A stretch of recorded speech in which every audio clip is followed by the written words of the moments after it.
Hello everyone. Before you drift away, I am here to help you today. I know you use this video to fall asleep, so before that, like the video and subscribe to the channel, and also comment where are you from and what time are you watching. Now, get comfortable and relax. There was once a woodcutter who lived deep in the forests of the wild and wintry North Country. He was a kindly widower and the father of a lovely, gentle girl named Daria. She was a happy child and a ray of sunshine in his life. As she grew into adulthood, she was one of his chief joys. However, even with his daughter for company, the man eventually wished to remarry. Having sparse memories of her mother, Daria understood his wish to find love again. She welcomed her new stepmother with an open heart, as well as the woman's daughter, Maria, whom she hoped would become a trusted sister to her, living out in the forest as they did, and being an only child. Daria had never had the opportunity to spend time with other young people. She looked forward to the companionship of another girl who was her age. All was well for a couple of months after the wedding, but their home was not truly harmonious for long. The stepmother turned out to be quite critical.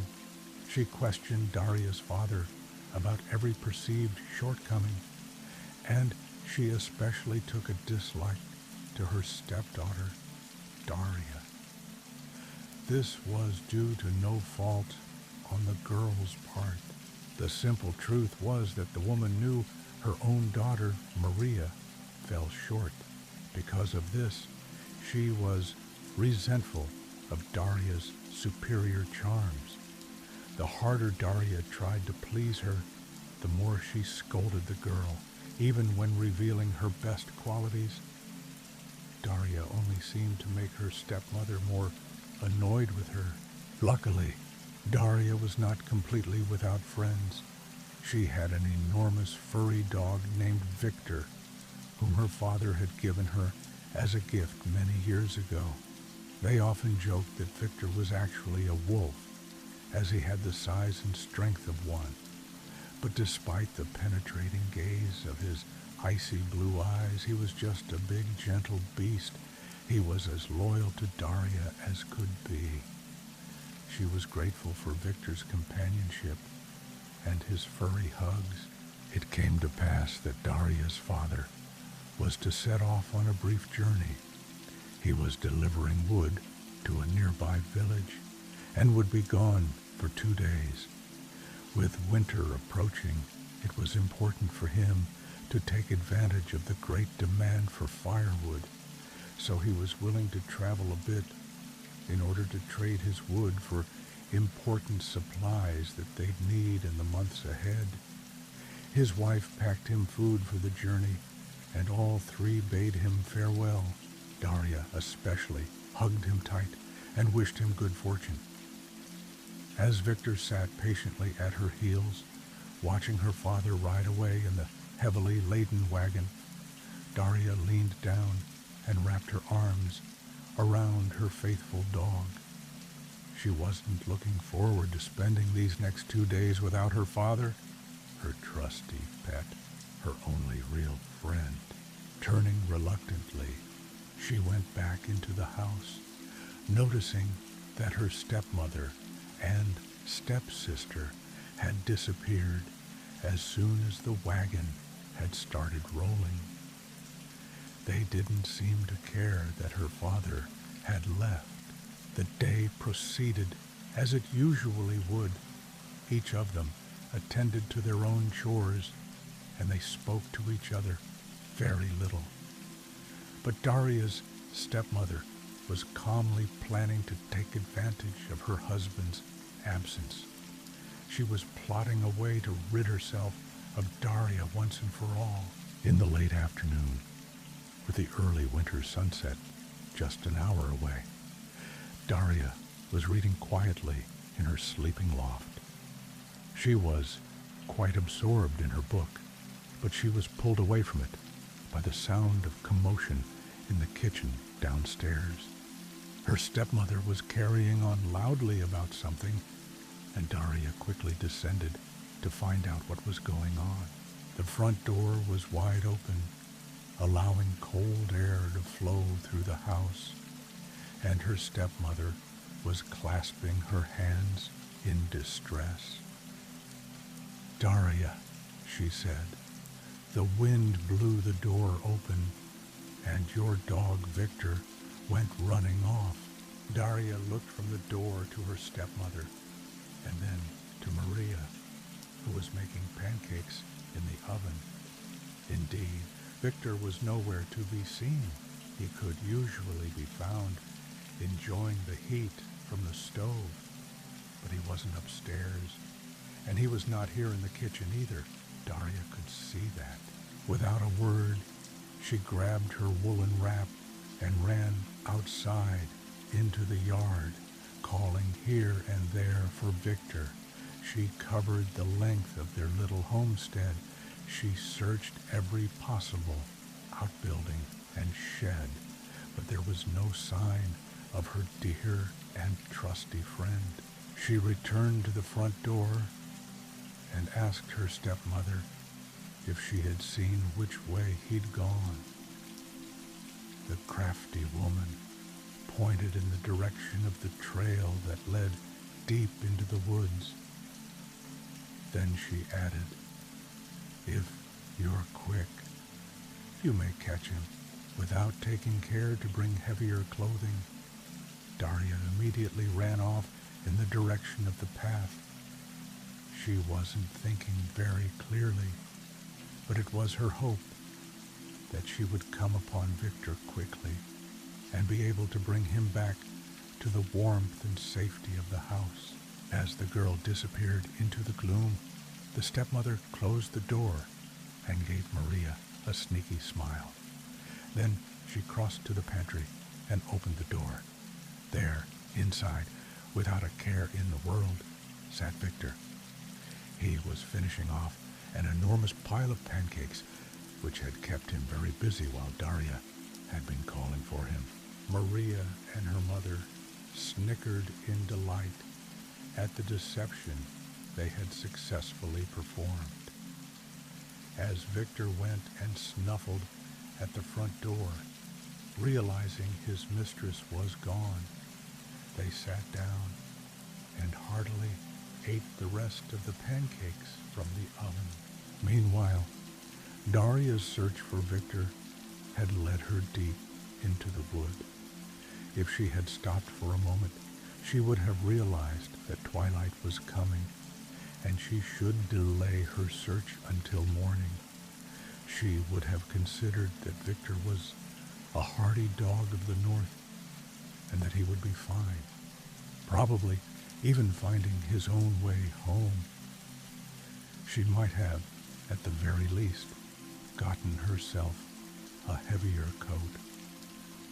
But who could have blamed her for her urgent wish to find her best friend?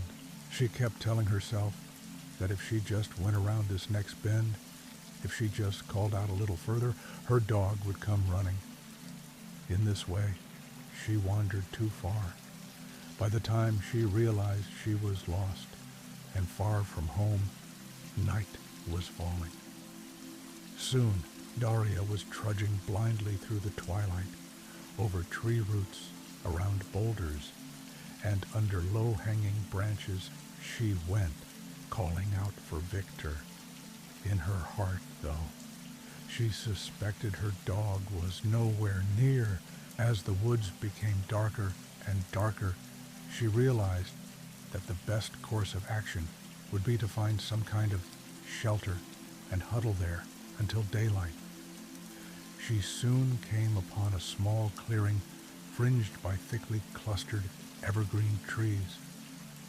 Crawling under the shelter of their low-hanging branches, she wrapped her shawl around herself more tightly.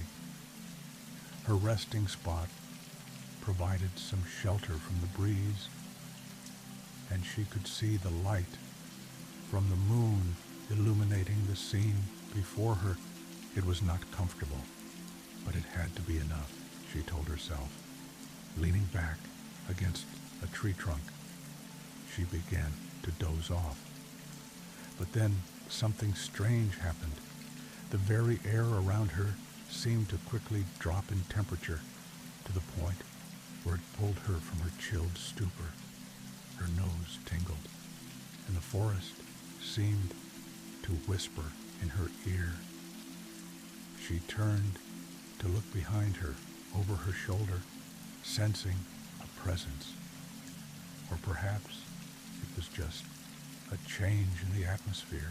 When she turned to face the clearing again, she could hardly believe her eyes. Standing just a short distance away, she saw a tall figure. At first, she couldn't make out what type of person it was, but he was arcing his arm to the left and then the right. As he did this, the air around him seemed to sparkle. These tiny, dazzling fragments traveled away from his fingers on the wind. As they touched the branches and the ground, wherever they landed, a new color appeared. Green boughs and green grass turned pristine white. It was as if he was a painter, reimagining the forest and making it new. As she stared open-mouthed, he appeared to notice her for the first time. He stopped his mysterious activities and regarded her with obvious surprise.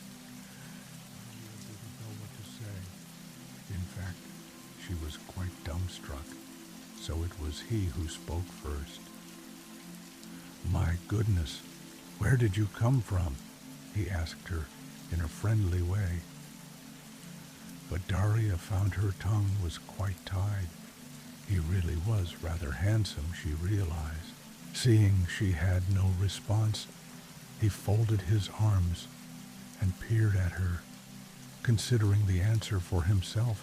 Then he shook his head as if coming to a realization. "Well, miss, you can't stay here. I'm about to layer this entire forest in a deep winter freeze, and you will not find it comfortable for sleeping." Daria finally found her words and reassured him that she didn't want to interrupt. After all, she thought to herself, being lost in the forest again was worse than just being cold. She didn't want to have to start wandering the woods again in the dark. The man shook his head skeptically, brushing some stray ice off his trouser leg. Regarding her for a moment, he shrugged. "All right then, I'll get on with it then." Rather apologetically, he added, "I really have so very much to do tonight, you see." Daria nodded vigorously and pulled her shawl around herself again, tucking her feet further under her skirt. Putting on a brave face, she said, "Good luck. I'll just go back to sleep." The man retreated to a spot deeper in the clearing, looking back over his shoulder at her once or twice as if hesitating.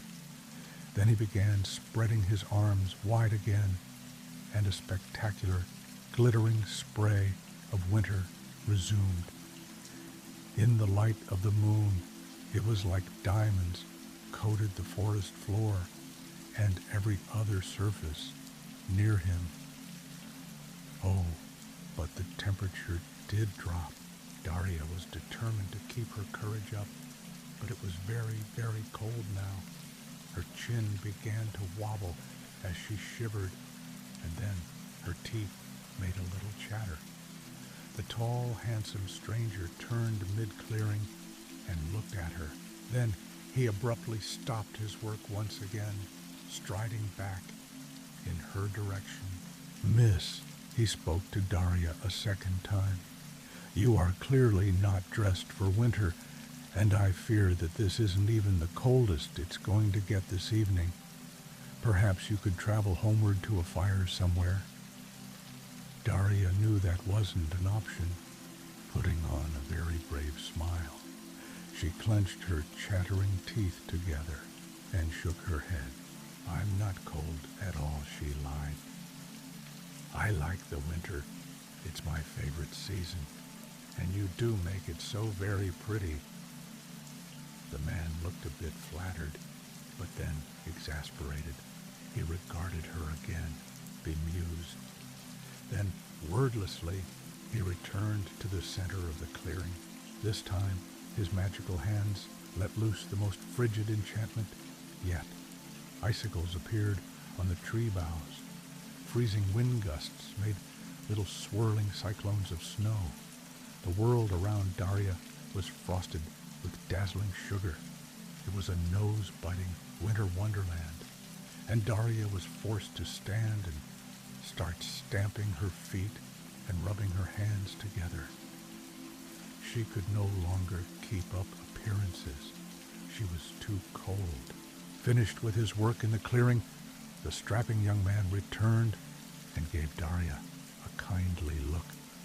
Then, squinting at her appraisingly, he said, "You are lost, are you not? You have nowhere to go, even though you're freezing here." Daria's face fell, and she nodded her head reluctantly, explaining that she had gone off course while seeking her dog, and that she actually had no idea how to get home. Hearing this, the man's face softened with a friendly expression. He bowed low and introduced himself. "I am King Frost. I have dominion over the north, and I sometimes even bring our climate to those in the south." Then he winked mischievously and added, "People take me for granted up here, but those folks in the warmer climates find me awfully impressive." The girl smiled and responded with a curtsy, introducing herself. But even as Daria put on her best manners, the Frost King could see that this intriguing young lady was looking numb and weak, and he realized he would have to help her if she were to survive the night in his wintry forest. Motioning that she should follow him, he said, "My sleigh is nearby, and there are warm blankets and refreshments there that will revive you. Come, let me show you the way." Grateful for his offer, Daria trailed a few steps behind him while he crossed the clearing. As her leather shoes sank into the powdery snow, she marveled at how the entire area had been grassy just a short time before. But her attention was soon redirected when she saw a shining white sleigh tucked up beneath the tall trees. It was hitched to a snow-white horse, and its silver runners sparkled in the moonlight. It was so beautiful that it seemed unreal. The Frost King swung open the door to the sleigh and bowed gallantly, indicating that she should step inside. Daria approached gingerly and thanked him, stepping up to find a luxurious red velvet seat draped with very soft woolen blankets. Eagerly, she wrapped herself almost to her nose, trying to warm her face and hands. Looking up, she saw the Frost King snap his fingers. Out of nowhere, a silver tray materialized, holding a steaming mug of mulled cider. Uttering a small cry of delight, she accepted the mug from him, and he smiled widely. He then closed the door to the sleigh and leaned on it as if ready to have a chat. Furrowing his handsome brow with a look of concentration, he asked her how she had come to be lost out here, deep in the forest, on her own. Sipping the delicious cider, Daria proceeded to tell him all about her faithful dog, Victor, that he had slipped out of their cottage and disappeared into the forest. The Frost King listened attentively. Then he asked her to describe her house. Was it large, small, built of stone or built of wood? Did it have a garden with a fence or a chicken house, perhaps? Daria proceeded to tell him about their cozy wooden house with its steeply pitched roof. Her hands waved delicately in the air as she described the richly carved detailing around the windows, all created with loving care by her father's hand. She told him of the yard, which contained a kitchen garden, a hay shed, and a small barn. All of this, she added, was surrounded by a rustic woven wood fence. As she created the picture in his mind, he couldn't help but smile. Not only was her love for her home apparent, but he knew exactly where it was. After all, he was familiar with every inch of his lands, and there were not many houses to be found. Conjuring a pretty wrapped box from behind his back, he presented it to her with a wink. "I have 2 pieces of good news," he said. "The first is that these will be the most delicious chocolates you've ever tasted." Daria blushed and accepted the box, pulling off the lid while she was marveling at the delicate treats inside. He continued, "The second piece of good news is that I know where your house is, and I will take you home." At this, Daria clapped for joy, dropping the box into her lap. She thanked him effusively, and then politely offered him a piece of the chocolate. He accepted one and savored it briefly before seating himself in the sleigh next to her. Daria thought that the Frost King would be cold to the touch, but he radiated something she couldn't quite put her finger on. He managed to be both dazzling and comforting as he urged the horse forward, and the sleigh gently lurched. She glanced at him from the side. Until tonight, she had always thought of winter as a sparse and difficult time, but meeting the Frost King had changed her view entirely. As she sank further into her luxurious seat, enjoying the feeling of the speeding sleigh, she was keenly aware of him. Her feelings were not cold. They were happy and warm. She couldn't have said how much time passed, because the sleigh was like a journey through a magical dream world.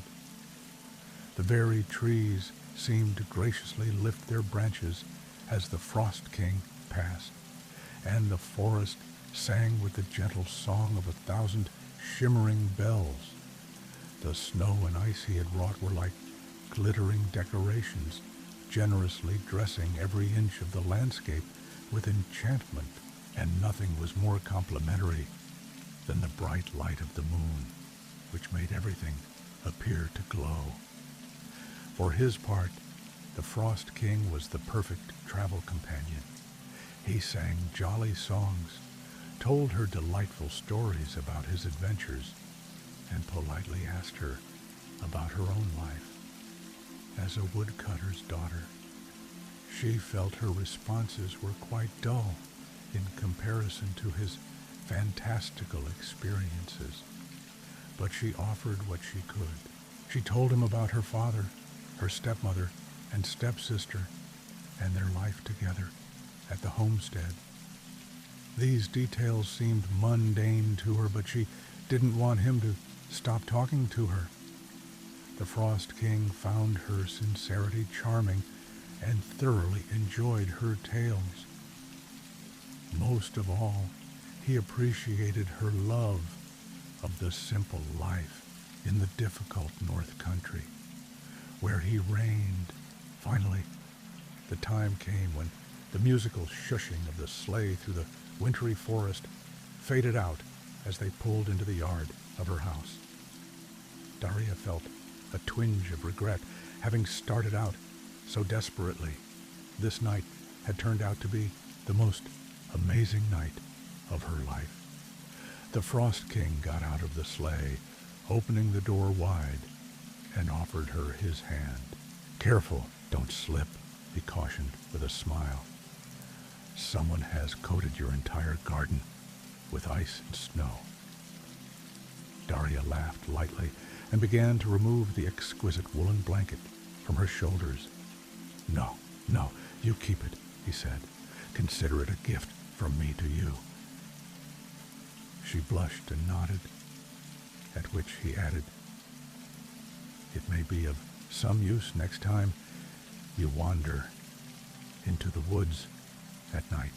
As Daria opened her front door, she was overjoyed to see Victor sitting there, madly wagging his tail.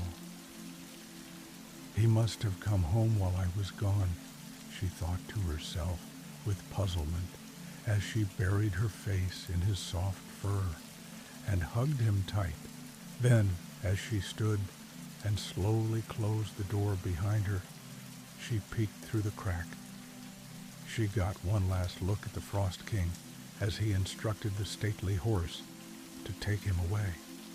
She could have sworn, as he pulled out of the yard, that he winked at her one more time. Daria's stepmother and stepsister made quite a show of welcoming her home, as if they had worried themselves the entire night. The stepmother was extremely put out that Daria had found her way back, and with quite an incredible story to boot. She would have chalked it up to delirium had it not been for the beautiful blanket the girl now had in her possession. It was so finely made, and she was certain it must have been extremely expensive. The woodcutter returned that evening and listened to his daughter's story with some skepticism. However, his overriding emotion was one of relief. To hear of Daria's misadventures in the forest was very concerning to him, and he marveled at the idea that Victor would run off into the woods in such a manner. Fixing his sternest look on the dog, he told the beast that he had better not cause his mistress further concern. Then he also added that Victor ought to stop begging for pancakes by the stove. Sitting hopefully by the oven, Victor tilted his head to the side and looked repentant. Life returned to normal, and winter properly commenced in its usual routine. But Daria felt a change in herself. She was prone to spells of daydreaming and had thoughts unlike any she'd had before. Prior to her adventure in the forest, she had never envisioned anything beyond the humble cottage life she currently led. But her meeting with the Frost King had opened her eyes to marvels she had never imagined. At night, she dreamed of his warm smile and wondered what exciting place he was seeing now. She endlessly pondered what wonders were occurring at the wave of his regal hand. One morning, several weeks after their meeting, Daria opened the front door. The night before had brought a heavy snowstorm. To her amazement, there was a box on the doorstep.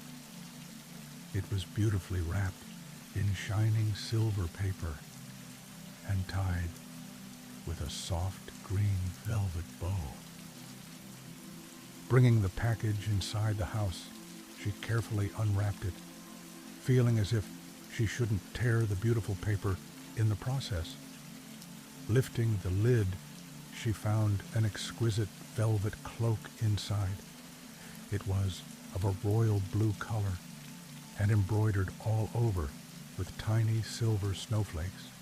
Her stepsister and stepmother crowded nearby, unable to resist touching the beautiful fabric. Daria draped the cloak around herself and leaned her cheek down to feel its softness. Then she hugged the garment closer around her, feeling a surge of joy. She knew that it was a gift from the Frost King.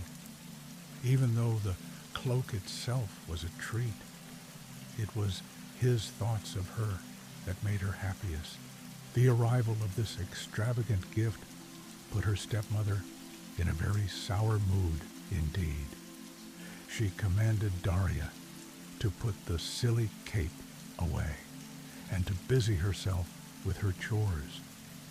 Further, she instructed the girl that she must clear the entire front walkway of snow. This last instruction was the most spiteful one, as it was very cold outside, and there was no urgent need to do such a thing. But Daria's good spirits couldn't be ruined. She put on her old coat and completed her chores as if in a dream state. The Frost King had returned to her. As the winter continued, days and nights passed in a monotonous fashion, for the winter in the north was dark, and there were no neighbors to visit or entertain the woodcutter and his family. He was happy with his home and his work, however, and Daria sustained herself with secret hopes that she might see the Frost King again some day. Meanwhile, her stepsister and stepmother only grew in their envy and discontent. Matters worsened when, following the next heavy snowstorm, another surprise gift appeared for Daria. Opening the door in the first light of dawn, with snowdrifts standing high around the cottage, the girl found a second beribboned package. This one was wrapped in shining gold paper, and the ribbon surrounding it was white. Bringing the beautiful gift inside, Daria once again unwrapped it carefully in front of her family. As her father watched from his chair by the stove, her stepsister and stepmother leaned in, eager to find out what was inside. The box turned out to contain the softest, most finely crafted boots that any of them had ever seen. They were richly embroidered in a colorful pattern, and there was a soft wool lining inside. For warmth, Daria pulled off a clog and slipped her foot inside one of the beautiful boots, reveling in its soft embrace. It was like they had been made just for her. They fit perfectly. She was too absorbed in her delight to notice that her stepmother was tight-lipped with annoyance. But a moment later, the woman could no longer contain herself. "Well," she said brusquely, "Maria, my daughter, you're going to have to make a trip out into the forest. See what beautiful presents your stepsister gets from this King Frost she has met. You must let him rescue you as well, and then you will have many more lovely, expensive things." Maria gaped at her mother. Surely the woman did not propose to send her out into the cold on such a fool's errand, she thought. But her unscrupulous mother was quite serious. She commanded the woodcutter to drive Maria out into the woods without a coat and leave her there. Daria and her father tried to talk the stepmother out of the plan, but she would not be moved. So it was later that afternoon that he reluctantly packed his stepdaughter into his sled and took her out into the forest, not even knowing exactly where the girl should be deposited. Upon leaving her, he gave her his coat, telling her he wouldn't leave her there long and that she should take care until morning. Maria rejected his offering, saying that his coat smelled like a horse and that she would soon be showered with gifts from the Frost King anyway. Unable to change her mind, the sorrowful man shook his head and returned home. Meanwhile, Maria stood in a clearing in the forest, stamping her feet and clapping her hands together. Impatient to encounter the Frost King, she affected her most helpless voice and called out for assistance. Alas, no majestic wintry figure appeared, and all she succeeded in doing was scaring away any wildlife that may have been lingering nearby. As darkness fell, the girl became very ill-tempered. Where was her rescuer with his lavish gifts and his warm drinks? Why had he not appeared to her just as he had to her sister? No amount of making a fuss seemed to conjure him, and she soon began weeping in self-pity as she huddled under the shelter of a pine bough. She was just about to start walking homeward when she heard the sound of harness bells approaching. Sure enough, an elegant white sleigh appeared, pulled by a massive white horse, and seated in the conveyance was none other than the Frost King. She was sure of it. She had never seen such a dazzlingly handsome man before. He was everything Daria had described him to be, and then some. Not wanting to be overlooked, Maria ran out into the path of his sleigh, ready to play the damsel in distress. He stopped the horse and looked at her quizzically. "What are you doing out here in the depths of winter by yourself, miss?" he asked her, raising an eyebrow. Simpering in a way that she imagined to be attractive, she danced from one foot to the other, explaining that she had become lost and that she was awfully cold. Could he not offer her assistance? The Frost King pondered her question for a moment and looked at the skies as if considering her request. "I have a lot of work to do in the woods tonight, you see," he explained, "but you may ride along with me for a bit, and when I am finished, I will see that you are returned home." Unconcerned that she might be interrupting his tasks, she immediately pulled on the door of his sleigh, indicating she would like to get in. With a wave of his hand, he made it fly open, but he appeared to do it with slight regret.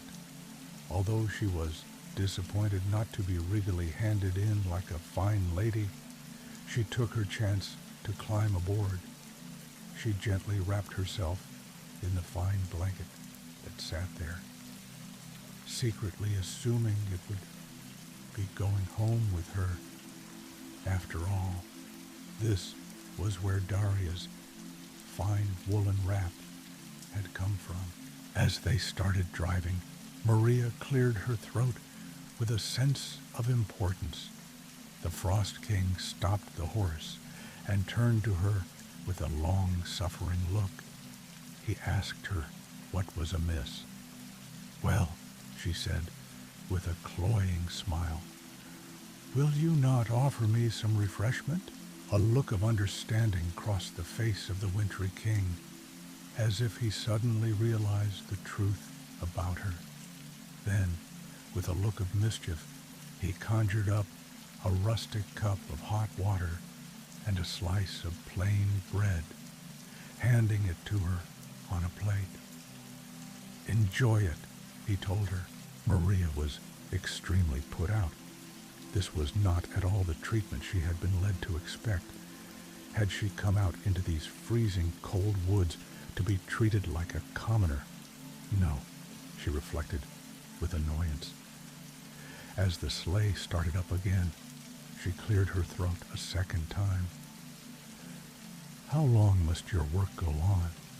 she asked petulantly. "I am quite chilly and desire to be returned home." The Frost King didn't even turn his head to look at her. Instead, he replied, "Indeed, young miss, I've just realized that returning you home is my greatest priority. for I do not think we'll enjoy the rest of the night in each other's company." Then he added wryly, "I believe I know where your house is." Maria gaped at this response, greatly disappointed by his indifference to her. As he sharply turned his sleigh and sped toward the cottage, she slumped under the blanket in a sulk. Her mother was not going to be pleased at all when she came home without any worthwhile gifts. The Frost King politely deposited Maria at the cottage, but without ceremony, and was gone from the yard before she could even open the door. When she appeared inside the house, only her stepfather and Daria seemed relieved to see her. Maria's mother was rather disappointed that her encounter with the Frost King had been so short. Her mood only worsened when she saw that the girl brought no gifts with her whatsoever. Even the blanket she had been using in the sleigh had vanished with him at departure. Meanwhile, Daria was filled with relief. Yes, she was glad that Maria had not come to any harm in the wintry woods, but she was also secretly happy that the Frost King had not shown her sister equal favor. The memory of the talks they had shared and the gifts he had left her were Daria's most treasured reflections. She didn't want to believe that he made those offerings to every young lady who found herself lost in the forest. Life at the homestead returned to its usual winter rhythm. No more big storms came, and it soon seemed that spring was on the horizon. Although the season of rebirth was usually cause for celebration at the homestead, Daria felt differently this year. She knew that with the departure of winter, there would be no more visits from the Frost King. This made her feel oddly desolate. However, Daria was due a reprieve. After weeks of warming temperatures, April brought a surprise. The family awakened one morning to a late heavy snowfall that buried everything in the yard. Frost coated all the windows, and the sun sparkled on the land. Hoping for one last surprise, Daria pulled open the front door and found another wrapped box sitting on the pile of snow on the front step. It was covered in soft purple cloth and topped with a silver ribbon. She looked up and was further delighted to see the Frost King standing there some distance away, his sleigh waiting under the trees. He was grinning widely. He was even more handsome than she'd remembered, and his entire body seemed to shimmer in the late winter sun in a godlike way. Breaking the momentary spell, he nodded at the box and jollily said, "Open it." Standing in the doorway, Daria tugged on the ribbon, unraveling the knot. Then she pulled off the lid and gave a cry of delight. Inside was a stunning tiara of diamonds. She had never seen a diamond before, let alone a crown such as this one, and she could only clap her hand over her mouth in amazement. Looking up at the Frost King, she shook her head in disbelief and said that she couldn't accept such a lavish gift. After all, what was a woodcutter's daughter to do with a diamond crown? The Frost King approached her, walking through the snow to reach her door. Then, soberly, he told her that his heart had been captured by a lovely girl he had encountered in the forest, and he no longer wanted to preside over the winter of the North Country alone. Bowing just a little bit with his hand over his heart, he asked Daria if she would be his wife and become his beloved queen of snow and ice. For a moment, she simply gazed in disbelief at the delicate tiara. winking and glittering in the sun. But Daria knew that she would accept. There was no question that this would be her future, and she was filled with joy, for the Frost King was her perfect match in every way. Daria and the king were married in a small, stately ceremony at his ice palace in the part of the world where the snow never melts. Naturally, Victor came along, and he was the happiest dog imaginable. Not only did the royal pet get pancakes at every meal, but Victor was right at home in the wintry palace, as it suited his heavy coat of fur. Of course, being a woman who was also accustomed to summer, the queen of snow and ice continued to sometimes make little excursions to the warmer climes, bringing with her a gust of cool, refreshing air.